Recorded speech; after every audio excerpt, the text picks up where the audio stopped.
IBN 7 हौसला है।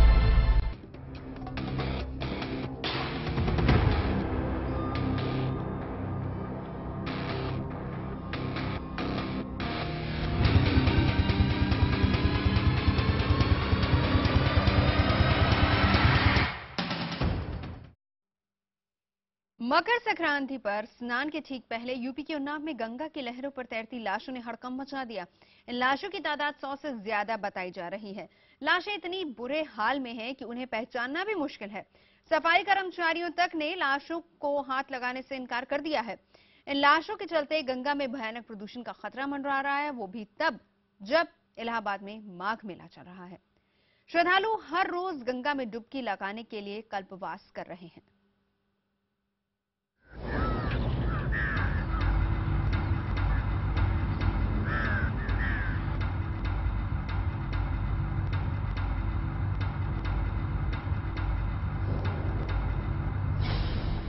ये मंजर किसी के भी रोंगटे खड़े कर देने के लिए काफी है।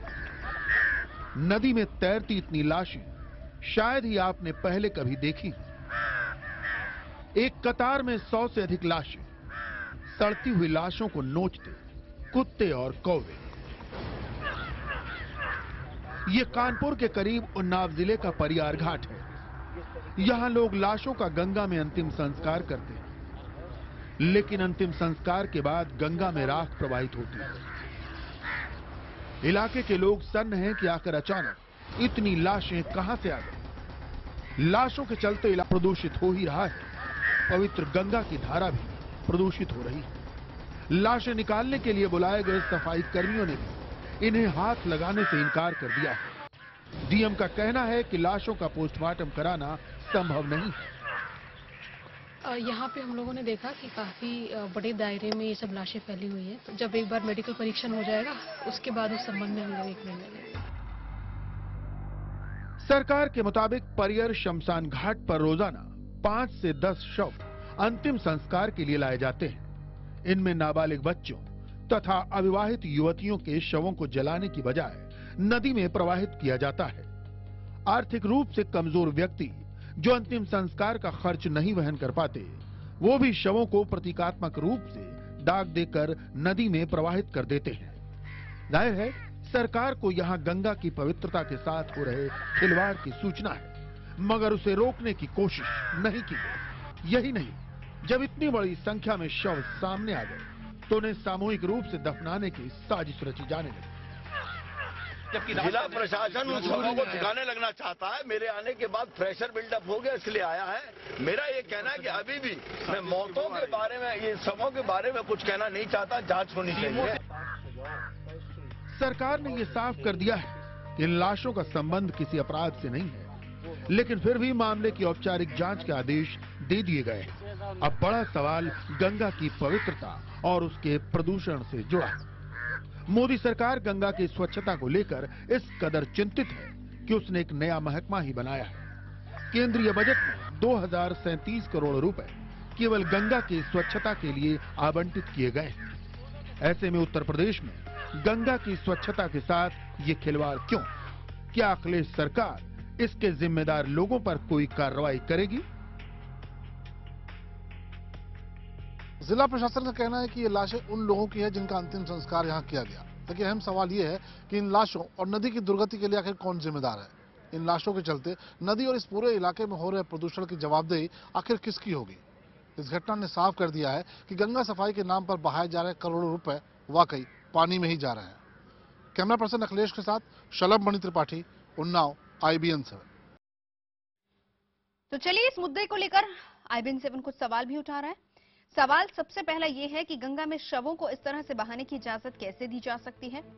दूसरा बड़ा सवाल यह है जो कि हम उठा रहे हैं कि क्या मृत्यु के बाद शवों के साथ इसी तरह का व्यवहार होना चाहिए। बड़ा सवाल यह भी है कि प्रशासन ने जानते हुए भी इस मामले से आंखें क्यों मूंदे रखी। ये तमाम ऐसे बड़े सवाल हैं जो कि हम उठा रहे हैं और इन सवालों का जवाब मिलना भी बेहद जरूरी है। और इस मुद्दे पर बात करने के लिए हमारे साथ मौजूद हैं लखनऊ से समाजवादी पार्टी के नेता सैयद आसिम वखार, इसके अलावा बीजेपी के नेता संबित पात्रा हमारे साथ हैं, कांग्रेस नेता राजीव त्यागी हमारे साथ हैं, गंगा आह्वान के सदस्य मल्लिका भनोत हमारे साथ हैं, इलाहाबाद से जुड़ेंगे माघ मेले में से स्वामी नरेंद्र नाथ सरस्वती और साथ ही साथ उन्नाव से हमारे सहयोगी शलभ मणि त्रिपाठी इस वक्त मौजूद हैं। शलभ, मैं सबसे पहले आप ही के पास आना चाहूंगी। सबसे पहले ये बताएं कि स्टेटस क्या है, क्या कह रहा है प्रशासन अब इस पूरे मामले को लेकर? देखिए, प्रशासन ने यहाँ के जो लोग हैं उनसे बातचीत की है, जो तमाम जो जनप्रतिनिधि हैं उनसे बात की है और बातचीत करने के बाद एक आम सहमति ये बनी है कि ये जो लाशें हैं उनका सम्मान पूर्वक अंतिम संस्कार कर दिया जाए और उसी के लिए यहाँ पर जेसीबी मशीनें बुलाई गई हैं, कुछ मजदूर भी बुलाए गए हैं। जेसीबी मशीनों के जरिए गड्ढा बनाया जा रहा है और सारी जो लाशें हैं उनका एक साथ सामूहिक अंतिम संस्कार किया जा रहा है। साथ में जो स्थानीय लोग थे उनका ये कहना था कि एक यहाँ पर एक शांति पाठ भी होना चाहिए, लिहाजा प्रशासन ने ये भी कहा है कि वो एक शांति पूजा भी कराएंगे। लेकिन एक जो बड़ा सवाल है वो अभी भी ये बना हुआ है कि सभ्य समाज में क्या इस तरीके से शवों का अंतिम संस्कार होना चाहिए। जिस तरीके से लाशें सामने आई हैं, 100 से ज्यादा डेड बॉडीज यहाँ पर देखने को मिली हैं और जो स्थानीय लोग हैं वो इस बात को जानते हैं कि अंतिम संस्कार करने के दौरान तमाम लोग इस तरह की लाशों को यहाँ पर फेंक जाते थे। तो प्रशासन ने इसके पहले इस तरह की कोई कार्रवाई क्यों नहीं की? जो तमाम जो सरकार के जो जिम्मेदार लोग हैं उन्होंने कोई इसका कोई उपाय क्यों नहीं निकाला? और एक साथ जब 100 से ज्यादा लाशें इस अपवित्र हालत में सामने आई हैं तब जाकर एक निर्णय निकाला गया है कि इन लाशों को एक साथ सामूहिक संस्कार उनका कर दिया जाए। लेकिन तमाम जो सवाल हैं प्रदूषण को लेकर, गंगा की पवित्रता को लेकर और एक जो शवों का अंतिम संस्कार होता है उसके सम्मान को लेकर, वो सवाल अभी भी बने हुए हैं। नवजोत, बिल्कुल, और क्योंकि इससे परंपरा भी जुड़ी हुई है साथ ही साथ, तो शलभ आप हमारे साथ रहिए। मैं सईद आसिम वखार साहब हमारे साथ मौजूद हुए समाजवादी पार्टी के। हम अगर गंगा को देखें, हिंदुस्तान में इसको मां कहा जाता है। सबसे ज्यादा अगर देखा जाए तो पवित्र और तीर्थ स्थान उत्तर प्रदेश में है और गंगा क्योंकि जहां जहां से भी निकलती है वहां वहां पर लोग उसकी पूजा करते हैं। माघ मेला चल रहा है, आज मकर संक्रांति, इस दिन पवित्र स्नान होता है, लेकिन फिर भी व्यवस्था वैसी नहीं है कि लोगों की आस्था को कम से कम बरकरार रखा जा सके। ये सवाल आपने मुझसे पूछा है? जी बिल्कुल, मेरा सवाल ये सईद आसिम वखार साहब से। नहीं, देखिए, माघ मेला और मकर संक्रांति की आप बात कर रही हैं। यहाँ पर जिस मामले में हमको बुलाया गया है बात करने के लिए, देखिए ये सदियों से चला आ रहा है हमारे मुल्क में कि एक तरीका है दाह संस्कार करने का हिंदू समाज में। और मैं समझता हूँ कि ये खाली उत्तर प्रदेश की या कानपुर की बात नहीं है। उत्तर प्रदेश को छोड़ दीजिए तो देखा जाए तो देश की लगभग 40 से 45% आबादी गंगा के किनारे बसती है और जहां से गंगा निकलती है वहां से लेकर बंगाल की खाड़ी तक अगर आप चले जाएंगे तो हर जगह जहां जहां गंगा जा रही है वहां पर आपने देखा होगा कि गंगा के किनारे इसी तरह से दाह संस्कार होते हैं। लेकिन मुझे अफसोस इस बात का है कि आज का दौर बहुत तेज इलेक्ट्रॉनिक मीडिया का दौर है, मिनट भर में खबरें पहुंच जाती हैं। लेकिन जिस तरह से आप यहाँ पर दिखा रहे हैं, अक्सर आपने देखा होगा, चाहे वो उत्तर प्रदेश की बात हो, चाहे बिहार की बात हो, चाहे बंगाल की बात हो, चाहे आपके उत्तरांचल की बात हो, अक्सर इस तरह के शव देखने में आते हैं नदियों में। तो मैं ये समझता हूं कि इस पर बैठकर, क्योंकि मैं एक मुस्लिम समाज से आता हूं, मैं कोई ऐसी बात अपने मुंह से ना निकल जाए, मैं ये भी डर रहा हूं क्योंकि ये एक धर्म से जुड़ा मामला है। मैं चाहता हूं कि इसमें जो बड़े साधु संत हैं और जो बड़े लोग हैं धर्म के, वो बैठकर एक तरीकाकार तय करें कि जो क्रिमिनेशन का तरीका है इसको कैसे, क्या बदला जाना चाहिए या नहीं बदला जाना चाहिए। क्योंकि कोई भी हो, हम हो या आप हो, इस तरह के जो मामलात होते हैं जहां पर धार्मिक आस्था जुड़ी हुई होती है, वहां पर जो सदियों से चला आ रहा है उसमें बोलते हुए या कोई कदम उठाते हुए हम लोग को बहुत बार सोचना पड़ता है और शायद इसी का ये नतीजा है। दूसरी एक मैं आपको और राय देना चाहता हूं आपके चैनल के माध्यम से। आप गंगा में, भारतीय जनता पार्टी के प्रधानमंत्री जी से मैं कहना चाहता हूं कि गंगा में आप 2, 4, 10, 20 हजार करोड़ रुपए मत बहाएं। आप सिर्फ और सिर्फ जो तरीका है प्रकृति का, सृष्टि का, मैं संबित पात्रा जी बैठे, इनसे भी निवेदन करता हूं कि इसमें जो पानी का फ्लो है वो पानी आप रेगुलराइज कर दीजिए, वो पानी छोड़ना शुरू कर दीजिए। जो बहता हुआ पानी है वो हमारे धर्म में भी पाक माना जाता है, आपके धर्म में भी उसको पाक माना गया है। तो अगर इसका फ्लो आप बढ़ा देंगे पानी का, तो जो शव हैं जिस तरह के, ये जो बहने वाली चीजें ये बह जाएंगी और फिर कभी शायद इस तरह की चीजें सामने ना आए। ठीक है, आपने अपनी बात यहाँ पर रखी, आपने कहा कि ये परंपरा है, मैं इस बात से बिल्कुल इत्तेफाक रखती हूँ, आपकी बात सही है कि ये परंपरा है, लेकिन इस बात से तो आप भी अग्री करेंगे कि बहुत से गरीब लोग होते हैं, 5,000 रुपया लगता है वहां पर दाह संस्कार के लिए, उनके पास वो पैसे नहीं होते, वो बालू के ढेर के नीचे अपने वो शव को छोड़कर चले जाते हैं और उसके बाद कुत्ते चील कौए वहां पर आते हैं। ये बात मानेंगे आप? नहीं नहीं नहीं नवजोत जी, मैं यहाँ पर एक बात आपसे और कहना चाहता हूँ। जितनी जानकारी मुझे है, मैं लखनऊ में रहता हूँ, मैंने अक्सर अपने कब्रिस्तानों में भी देखा। मैं ऐशबाग कभी जाइएगा तो देखिएगा, गेट से घुसते ही दाहिने हाथ पर कुछ कब्रें ऐसी हैं जिन पर हिंदू नाम लिखे हुए हैं। तो शायद मुझे ये मालूम पड़ा है कि कुछ एज ऐसी होती है आपके यहाँ जिसमें अगर डेथ हो जाए बच्चे की तो उसको गाड़ा जाता है, नाबालिग हो तो उसको बहा दिया जाता है, और अगर वो दुनियादारी में आ गया है तो शायद उसका अंतिम संस्कार जलाने के बाद किया जाता है। तो यहाँ पर सवाल ये नहीं है कि गरीब आदमी कैसे कर रहा है, यहाँ ये है कि अगर कोई नाबालिग की डेथ हुई है, नहीं, इस बात को तो वकार साहब, इस बात को तो हम मान रहे हैं, इस बात को तो हम मान रहे हैं। शलभ मेरे साथ मौजूद है, मेरे को जल्दी से बाकी गेस्ट के पास भी जाना है। शलभ, इस बात को जरा क्लियर कर दीजिए, क्योंकि वकार साहब ये बात कह रहे हैं कि कुछ एज हम परंपरा को भी मानते हैं और उस रीति रिवाज को भी मानते हैं कि एक उम्र होती है, और यहाँ पर इस इलाके में ये कहा जाता है जितने भी कुंवारे लड़के लड़कियां जो मर जाते हैं उनको दफना दिया जाता है। लेकिन जो गरीबों वाला एंगल है, गरीब लोग जो कि दाह संस्कार के लिए पैसे नहीं जुटा पाते हैं, वो भी क्लियर कर दीजिए यहाँ पर। अब बिल्कुल बिल्कुल बिल्कुल वकार साहब, मैं आपको बताना चाहूंगा कि यहाँ पर आकर एक बात ये भी मालूम चली कि तमाम ऐसे लोग हैं जिनके पास इस बात के भी पैसे नहीं होते कि वो अपने बीमार बच्चे का इलाज करा पाए, और किसी की मौत होती है तो कई बार वो आते हैं और जो लाशें होती हैं उनको पानी में छोड़कर चले जाते हैं, क्योंकि उनके पास अंतिम संस्कार के पैसे नहीं होते। यहाँ पर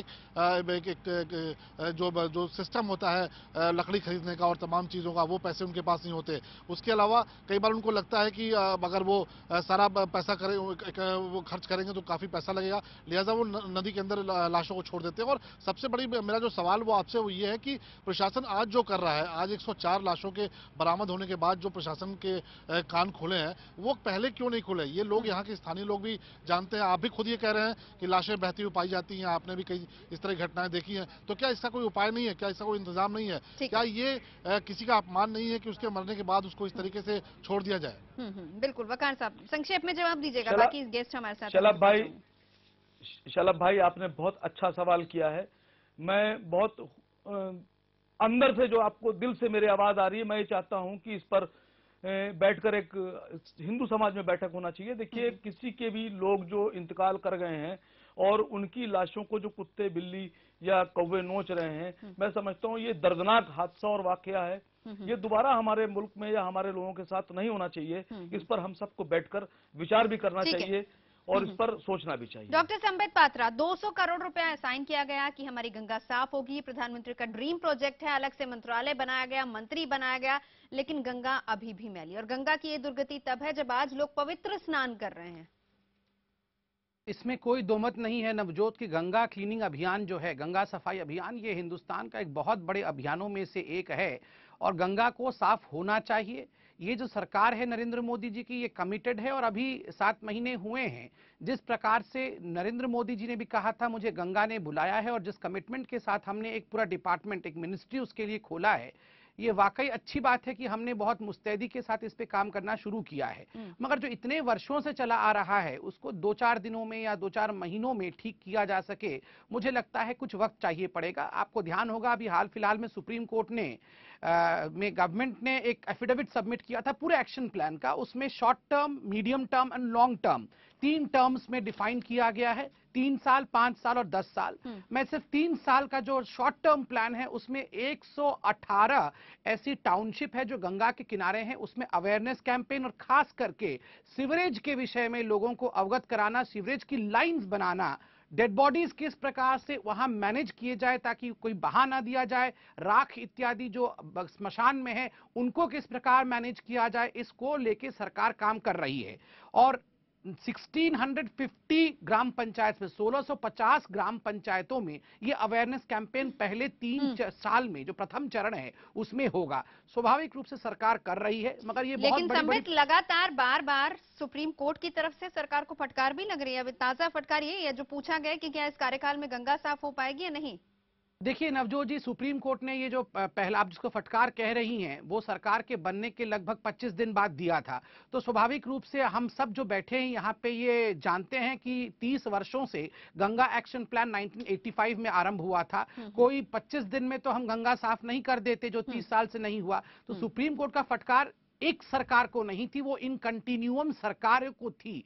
उन्होंने कहा कि क्या सरकार अर्थात भारत की सरकार इसमें कोई कदम उठाएगी जो गंगा साफ हो जाएगा। उसका अर्थ ये नहीं कि उन्होंने बीजेपी के सरकार को कहा, उन्होंने कहा कि कंटिन्यूअस जो सरकारें रही हैं वो क्यों नहीं गंगा के प्रति ध्यान देती है। तो इसलिए मैंने कहा ये सरकार तो कमिटेड है। आपको पता होगा 20,000 करोड़ गंगा एक्शन प्लान 1 और गंगा एक्शन प्लान 2 दोनों के लिए रखा गया था। और मुझे दुख लग रहा है बोलते हुए कि गंगा एक्शन प्लान 1 और 2 जो कि 85 से अब तक चला 2008 तक, उसमें मात्र 960 करोड़ ही खर्च हुए, बाकी पैसे खर्च भी नहीं हो पाए। तो स्वाभाविक रूप से इसीलिए हम आपसे सवाल कर रहे हैं, क्योंकि देखिए अलग से प्रधानमंत्री ने एक डिपार्टमेंट बनाया, बाकायदा एक मंत्री बनाया गया, इतना पैसा 200 करोड़ रुपए असाइन किया गया, लेकिन फिर भी अभी तक तस्वीर उतनी नजर नहीं आ रही। आप रहिए हमारे साथ, जो आप बातें आपने कही है, मल्लिका हमारे साथ है, मेंबर है गंगा आह्वान कमेटी के, मैं इनसे क्लियर जानूंगी। लेकिन उससे पहले स्वामी नरेंद्र नाथ जी हमारे साथ मौजूद है माघ मेले से।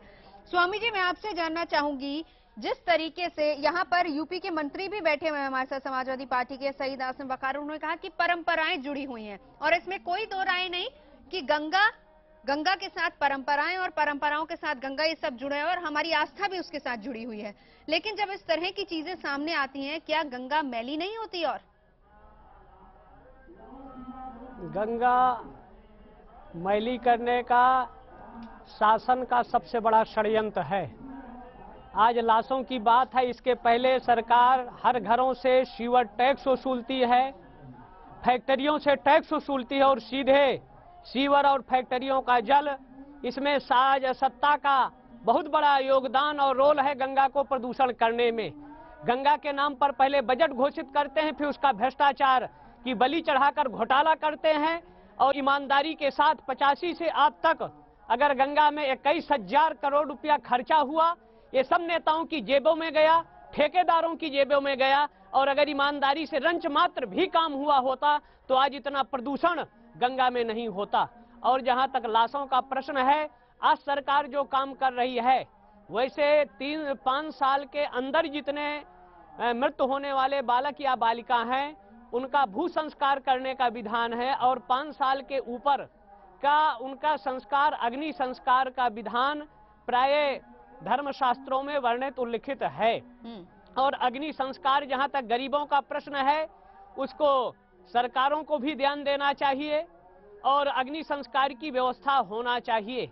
लेकिन आज सरकारें चेत नहीं है, जानबूझकर ये आस्था, श्रद्धा और भक्ति के साथ सरकारों का जानबूझ के खिलवाड़ करना है और प्रदूषण करने में सरकारों की ही अहम भूमिका है। सरकारों को सचेत होना चाहिए और ईमानदारी के साथ, राजनीति गंगा में नहीं होना चाहिए, ईमानदारी और मेहनत के साथ प्रदूषण दूर करने का प्रयास होना चाहिए। लेकिन प्रयास नहीं होता, अखबारों में, चैनलों में, मीडिया में होता है। और अगर ये धरातल पर ईमानदारी के साथ हो तो आज ये स्थिति नहीं उत्पन्न होती। मैं मेरे साथ राजीव त्यागी जी भी मौजूद है। बहुत सही वैलिड पॉइंट उठाया कि गंगा को लेकर सिर्फ और सिर्फ सियासत होती है और गंगा को लेकर सफाई नहीं होती, इसीलिए गंगा अभी तक मैली है। राजीव जी, क्या आप मानते हैं कि गंगा को लेकर सिर्फ सियासत होती है? नवजोत जी, मैं आपको बार बार इशारा कर रहा था कि आप मुझे एक बार पहले बोलने का मौका दे दें, तो मैं इसलिए यही कहना चाहता था कि गंगा के मामले में चाहे वो भारतीय जनता पार्टी हो, कांग्रेस पार्टी हो, समाजवादी पार्टी हो, जनता दल हो या फिर आपका आरजेडी हो, जेडीयू हो, क्योंकि मैंने ये नाम इसलिए गिनाया, आपको तृणमूल कांग्रेस हो, यहां से गंगा निकलती है, इन राज्यों से निकलती है। और करीब करीब अगर आप देखेंगे तो ये 26% जो लैंड बेस है हिंदुस्तान का, उसको कवर करती है, 43% पॉपुलेशन को कहीं ना कहीं इफेक्ट करती है गंगा। मेरा कहना यह है, भी संबित पात्रा बैठे थे, मैं इसमें बिल्कुल सियासत नहीं चाहता गंगा के मामले में, क्योंकि गंगा मेरे लिए मां की तरह से है और हम मां पे कोई सियासत नहीं करना चाहते। बहुत स्पष्ट बताएं, जब गंगा के लिए हमने एक अथॉरिटी बनाने का काम किया तो उसका 2000 में जब भारतीय जनता पार्टी की सरकार थी, उसको उन्होंने अबॉलिश करने का काम किया, खत्म करने का काम किया। 2009 में फिर दोबारा से कांग्रेस पार्टी की सरकार ने गंगा एक्शन प्लान बनाया और उसमें एक बजट एलोकेट करने का कार्य किया। लेकिन देखिए, गंगा में जो पॉल्यूशन है वो 3 वजह से है। एक तो रिलीजियस वजह से, और रिलीजियस वजह से सिर्फ उसमें हिंदुओं का एक वजह है, दूसरी वजह है उसमें इंडस्ट्रियल जो वेस्ट जा रहा है वो है, और साथ साथ जो तीसरा है ह्यूमन वेस्ट जो जा रहा है। ये तीनों कैसे रुके? और विशेष रूप से अगर आप देखेंगे तो गंगा बेसिकली कानपुर से लेकर के इलाहाबाद वाराणसी तक सबसे ज्यादा पॉल्यूट होती है, और गंगा में जो पड़ने वाली नदियां हैं, यमुना हुई, दामोदर हुई, गोमती हुई और चंबल हुई, इसके अलावा एक दो नदियां और हैं, इसमें सबसे ज्यादा पॉल्यूट जो है यमुना है। अगर चंबल नदी इलाहाबाद में से पहले उसमें ना गिरे, यमुना में ना गिरे, तो आप ये देखेंगे कि गंगा जो है इलाहाबाद में बहुत पॉल्यूट रहती। चंबल एक साफ नदी है अभी भी। मेरा कहना यह है कि जो ह्यूमन वेस्ट है उसको रोकने के लिए हम लोग सीवेज ट्रीटमेंट प्लांट से लेकर के अन्य व्यवस्थाएं करें। इंडस्ट्रियल वेस्ट जो सबसे ज्यादा पॉल्यूशन करता है वो कानपुर के आसपास करता है, जबकि पूरे उत्तर प्रदेश में 1000 किलोमीटर गंगा बहती है, तो उत्तर प्रदेश सरकार को निश्चित रूप से उसकी जिम्मेदारी ज्यादा बनती है। केंद्र सरकार अपनी जिम्मेदारी से बच नहीं सकती है। संबित पात्रा कह रहे थे कि लेकिन राजीव जी 6 महीने पहले सत्ता में आए, उससे पहले तो 10 साल तक आप ही लोग थे, जिम्मेदारी तो आपकी भी थी। 10 साल तक साफ हो जाती गंगा, इतना कार्यकाल बहुत होता है। मैं आऊंगी आपके पास राजीव जी, ब्रेक ले लेती हूँ, मैं इसके बाद आप ही के पास आती हूँ। संबित भी हैं और मेरे साथ मल्लिका भी बैठी, आऊंगी आपके पास।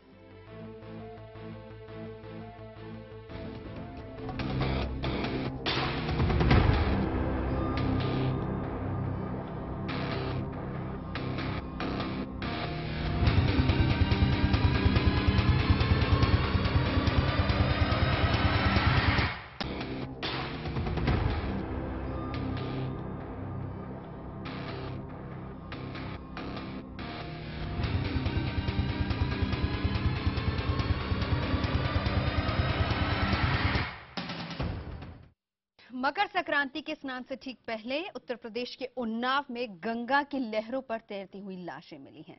पवित्र स्नान होता है लेकिन गंगा अभी भी मैली है। इसी को लेकर हम बात कर रहे हैं आज का मुद्दा में। बहरहाल आपको ये भी हम बता दें साथ ही साथ कि इसको लेकर केंद्र सरकार ने राज्य सरकार से भी जवाब मांगा है। मेरे सहयोगी विक्रांत ने बात की है उमा भारती से। आइए सबसे पहले आपको वही बातचीत दिखाते हैं। हमारे साथ बात करने के मौजूद हैं केंद्रीय मंत्री उमा भारती जी। उमा जी, जिस तरीके से 100 से ज्यादा लाशें अभी तक उन्नाव में मिल चुकी हैं, क्या प्रारंभिक मुझे राज्य सरकार ने जो रिपोर्ट भेजी है, वहाँ राज्य सरकार के द्वारा कोई पुल बन रहा था, उस पुल के कारण कुछ पानी की धाराओं में विभाजन आ गया, जिसके कारण बीच का स्थान सूख गया है और इस कारण से लाशें अचानक दिखने लगी हैं। बाकी मैंने अपने विभाग के कुछ जो वहाँ मौजूद है, क्योंकि हमारा विभाग सब जगह व्यापक नहीं है, लखनऊ वगैरह में हमारी कुछ ब्रांचेज हैं, उनको मैंने कहा आप तुरंत पहुंचिए और फिर मुझे रिपोर्ट दीजिए, विस्तृत रिपोर्ट दीजिए। राज्य सरकार ने जो रिपोर्ट मेरे पास भेजी है वो मैंने आपको बता दी। धन्यवाद। ये उमा भारती जिनका कहना है कि विस्तृत रिपोर्ट उनके मंत्रालय के लोगों के जाने के बाद ही मिलेगी। कैमरामैन करम सिंह के साथ विक्रांत यादव, दिल्ली, IVN 7। मिल रहे हैं, इसको लेकर लगातार सवाल उठ रहे हैं कि आखिर गंगा की सफाई का काम किस तरीके से चल रहा है। बहरहाल उमा भारती से बात कर रहे थे मेरे सहयोगी विक्रांत, और उन्होंने सीधे तौर पर कहा कि उन्होंने भी रिपोर्ट मांगी है राज्य सरकार से। मेरे साथ मल्लिका। मल्लिका, आपने पूरी बहस सुनी, यहाँ पर हर कोई अपने तर्क रख रहा है, लेकिन बड़ा सवाल जो मैं आपसे पूछना चाहूंगी, क्या परंपराओं ने गंगा को मैला किया है या फिर सियासत ने गंगा को मैला किया है? बड़ा अच्छा सवाल है नवजोत। परंपराओं के लिए ही योजनाएं बनाई जाती हैं, लोगों के लिए योजनाएं बनाई जाती हैं। गंगा के साथ आपने खुद ने कहा था कि परंपराएं जो हैं वो हमेशा से ही जुड़ी रही हैं। गंगा का महत्व ही उनकी परंपराओं के कारण है। तो परंपराओं के लिए प्रावधान क्यों नहीं बनाए गए हैं आज तक, ये मेरा सबसे बड़ा सवाल है। और इतने वक्त से सिर्फ राज्य और केंद्र के बीच में हमेशा सियासी चालें चलते रहते हैं। ये लोग आपस में एक दूसरे के ऊपर दोषारोपण करते हैं। ना राज्य अपना काम कर रहा है, ना ही केंद्र अपना काम कर रहा है। बिना दूरदृष्टि के परियोजनाओं पे कोई भी योजनाएं डाली जाती हैं, लोगों की रिक्वायरमेंट्स को, उनकी जरूरतों को मद्देनजर रखते बिना। आप दूरदृष्टि है ही नहीं और योजनाओं पे योजनाएं दिए जा रहे हैं। और जब हादसे होते हैं तो प्रतिक्रिया होती है। आज लाशें मिली हैं तो प्रतिक्रिया हो रही है, केदारनाथ में लोग मर गए तो प्रतिक्रिया हो गई। पर हादसे कब तक? थोड़ी सी यादों तक रहते हैं, 2 महीने, 3 महीने, 4 महीने, उसके बाद फिर से वही सियासी चालें। आप भी इस गंगा को बचाने के एक अभियान के साथ जुड़ी हुई, मैं आपसे जानना चाहूंगी किस ग्राउंड लेवल पर किस तरीके से काम होता है, किस तरह की इंस्ट्रक्शंस आपको दी जाती हैं और वहां पर रियलिटी क्या है? क्या हो रहा है काम या वहां पर भी सियासत हो रही है? काम, जब योजनाएं, कोई अच्छी योजनाएं बनी जाती हैं तो उनको इम्प्लीमेंट नहीं किया जाता है। योजनाएं अच्छी बनाने के लिए काम ही नहीं किया जाता है। और सबसे बड़ा जो गैप है ना नवजोत, वो है पब्लिक इंटरैक्शन।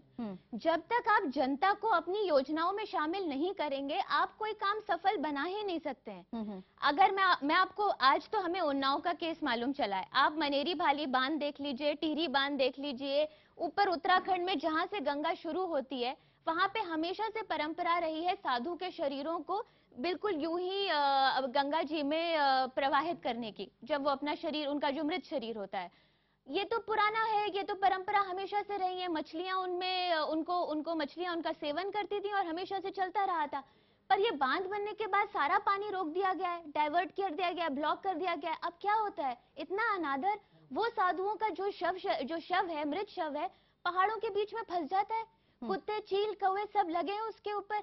ये परंपराओं के साथ मजाक है, लोगों के जीवन के साथ मजाक है। परंपराएं इसे गंदा नहीं कर रही हैं। आप समझिए कि यहाँ पर जो योजनाएं बनती हैं, उनका ऑन ग्राउंड इम्प्लीमेंटेशन बिल्कुल जीरो है। आज हमारे बीजेपी आप बोल रहा है कि भाई हम अभी सरकार में आए हैं, कांग्रेस अपनी एनजीआरबीए की बात कर रहा है, सपा कह रहा है कि भाई पानी छोड़ना चाहिए। पर ये क्या कर रहे हैं आपस में, ये इतने पावरलेस क्यों हैं? ठीक है, स्वामी नरेंद्र जी हमारे साथ मौजूद हैं। एक बड़ा अच्छा सवाल इन्होंने किया है कि ये मजाक हो रहा है हमारी परंपराओं के साथ, लोगों के इंटरेस्ट को, लोगों की परंपराओं को, आस्था को ध्यान में नहीं रखा जाता है और योजनाओं को इम्प्लीमेंट नहीं किया जाता। स्वामी जी, सबसे बड़ी जो कमी है, पहला काम तो बांधों से इलाहाबाद हाई कोर्ट के आदेश के तहत 50% गंगा का जल छोड़ा जाना चाहिए। और ये लाशें, सबसे बड़ा प्रश्न मकर संक्रांति के एक दिन पहले आई कहां से? कहां सरकारें सो रही हैं, कहां प्रशासन तंत्र सो रहा है? क्या प्रशासन है ही नहीं?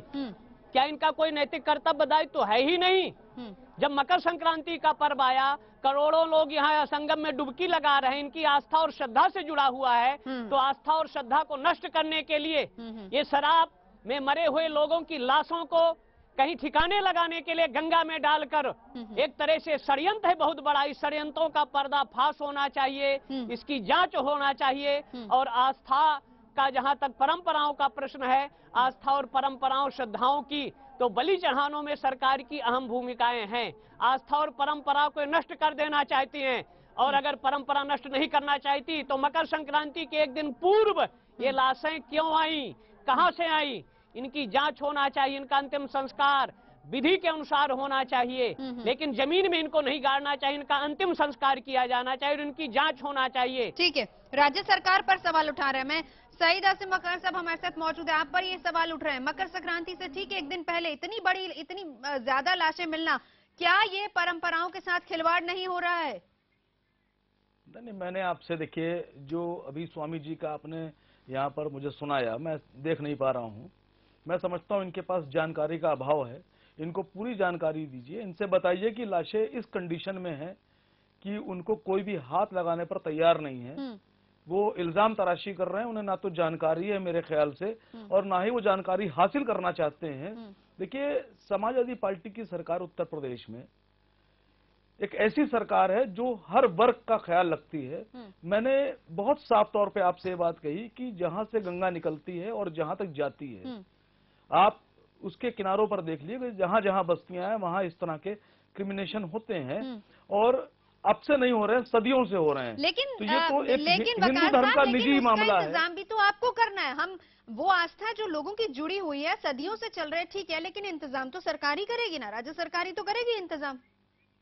देखिए नवजोत जी, मैं यहाँ पर किसी तरह की, क्योंकि ये मामला इतना गंभीर है, मैं यहाँ किसी तरह की इल्जाम तराशी में विश्वास नहीं रखता हूँ।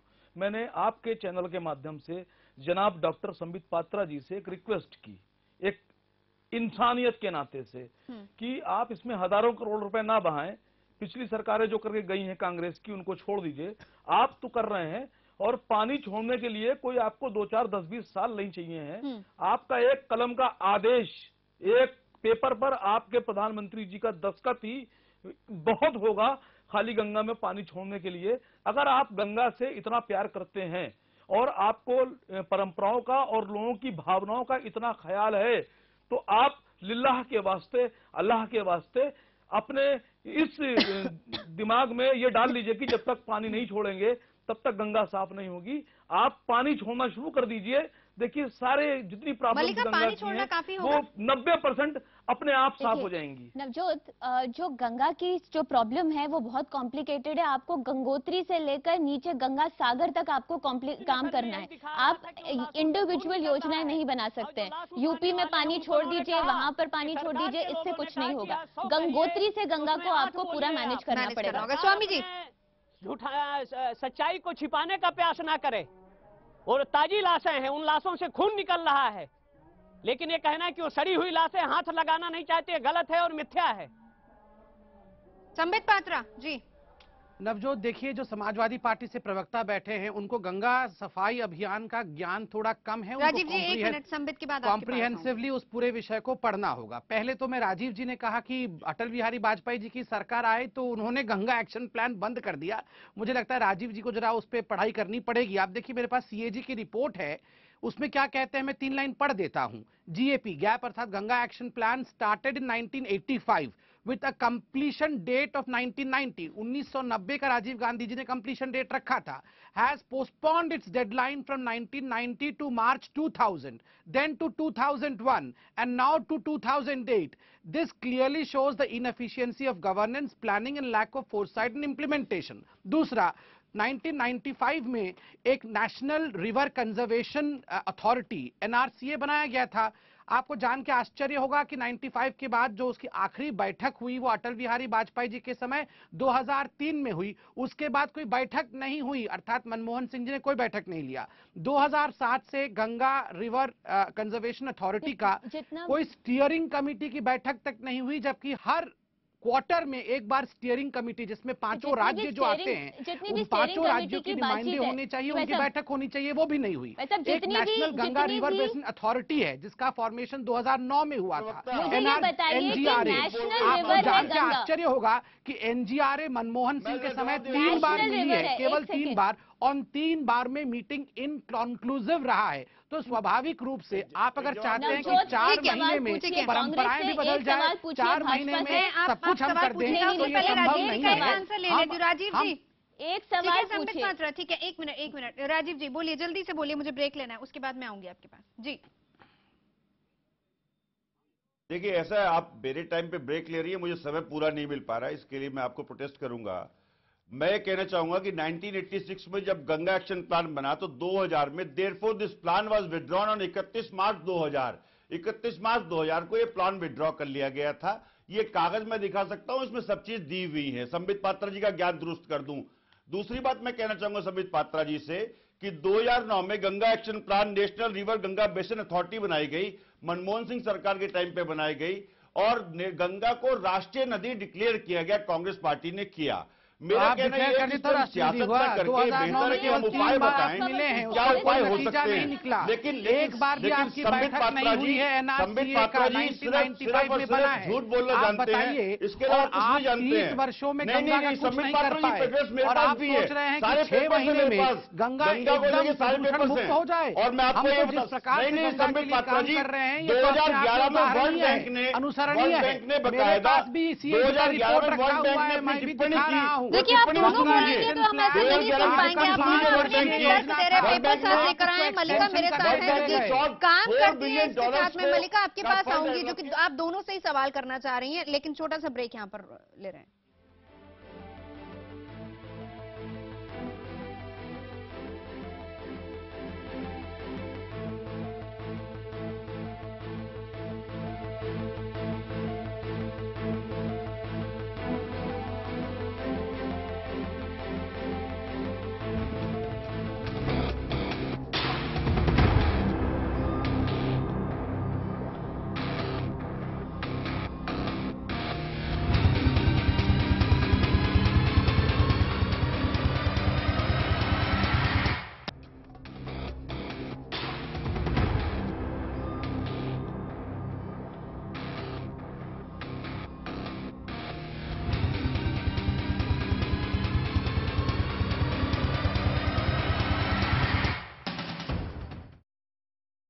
तो कुल मिलाकर इस पूरी बहस में ये निकल कर आया कि गंगा को लेकर वाकई सियासत हो रही है। तमाम लोग हमारे साथ, तमाम खास मेहमान हमारे साथ मौजूद है जिनसे हम बात कर रहे हैं। मैं आना चाहूंगी मलिका, क्योंकि मलिका आप ग्राउंड पर काम करती हैं, आप गंगा की सफाई अभियान के साथ जुड़ी हुई हैं। इससे पहले तमाम सियासतदानों ने अपनी अपनी बात यहां पर रखी, किस तरीके के प्लान्स बने, कहां कहां इंप्लीमेंट हुआ, कहां पर उसे रोका गया। मैं आपसे जानना चाहूंगी सच्चाई क्या है? कहां पे इम्प्लीमेंट हुआ, क्या हुआ, प्रत्यक्ष को प्रमाण की आवश्यकता नहीं है नवजोत। आप देख लीजिए गंगा की वस्तुस्थिति गंगोत्री से लेकर गंगा सागर तक क्या है।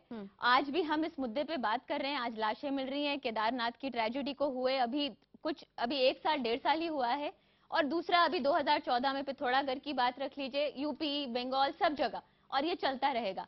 मैं एक चीज भाजपा और कांग्रेस से पूछना चाहती हूँ, नेशनल रिवर है Ganga, national river conservation law कहाँ है?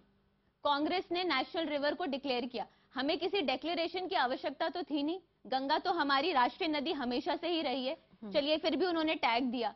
नेशनल रिवर कंजर्वेशन लॉ कहाँ है? ठीक है जी, राजीव त्यागी जी, इसका पहले जवाब आप ही दे दीजिए, क्योंकि 10 साल तक आप ही सत्ता में रहे हैं केंद्र में। देखिए, मैं बहुत स्पष्ट छोटी टिप्पणी करना चाहूंगा, लेकिन आप मुझे रोकिएगा बीच में। मैं इसमें ये कहना चाहूंगा नवजोत जी कि 90 के दशक से लेकर के अब तक हम लोग बाग इंडस्ट्रियलाइजेशन की तरफ बढ़ रहे हैं। रिवर को पॉल्यूट करने के लिए 3 शहर मुख्यतः जिम्मेदार हैं, कानपुर, वाराणसी और राजीव जी, इलाहाबाद। सीधा मुद्दे पे आइए। नेशनल रिवर नहीं, जो सवाल आपसे पूछा गया है, नेशनल रिवर कंजर्वेशन लॉ कहाँ है? आपने कहा कि इसको एक राष्ट्रीय रिवर घोषित किया गया, हम तो मानते हैं, शुरू से मानते आए हैं, लेकिन क्या लॉ बनाया गया कोई? देखिए, लॉ जो बनाया गया, लॉ फॉलो करने का काम नागरिकों का है, विशेष रूप से हिंदुओं का काम है। और हिंदुओं की अगर आप स्थिति देखें तो मैं बहुत स्पष्ट कहना चाहूंगा, मैं भी हिंदू हूं।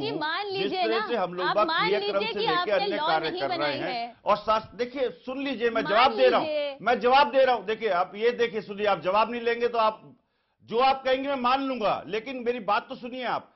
गंगा की दिक्कत ये है कि जितने भी बड़े शहर पड़ रहे हैं, ये बात हम पहले डिस्कस कर चुके हैं राजीव जी, माफ कीजिएगा, वक्त की कमी है। संबित पात्रा और जितने 6 महीने पहले सत्ता में आए हैं। संबित पात्रा, क्लियर बताइए, हम राष्ट्रीय रिवर इसको घोषित बहुत देर से किया हुआ है, लेकिन अब लॉ बनेगा या नहीं? संबित पात्रा, स्टेट सरकार देखेंगे। राजीव जी, मुझे बड़ा तकलीफ हुआ है कि कांग्रेस इस प्रकार की मंशा रखती है कि आज गंगा गंदी हो रही है, तो वो हिंदुओं की रिस्पॉन्सिबिलिटी है, इसमें भी लाके हिंदू और मुस्लिम का डिवाइड करना, प्रोग्राम लाने के बाद भी राजनीति कर सकते हैं, मैं ये सोच भी नहीं सकता था। बच जाना चाहते हैं अपनी जिम्मेदारी से, संबित पात्रा पाएंगे, कानून बनाएंगे आप इसमें राजनीति मत करिए। संबित पात्रा जी, मुझे बड़ी तकलीफ हो रही है, इसमें भी आप हिंदू मुस्लिम का इश्यू लेके बैठ गए हैं कि ये हिंदुओं की रिस्पॉन्सिबिलिटी है गंगा साफ रहे और हिंदू जिम्मेदार है गंगा के लिए। ये बड़ा आपने ओछी बात कर दी है। कांग्रेस के इस राय से मैं बिल्कुल इत्तेफाक नहीं रखता। इसमें गंगा में मिला के हिंदू मुस्लिम का बांट कर देना ये बिल्कुल उचित नहीं है। ठीक है,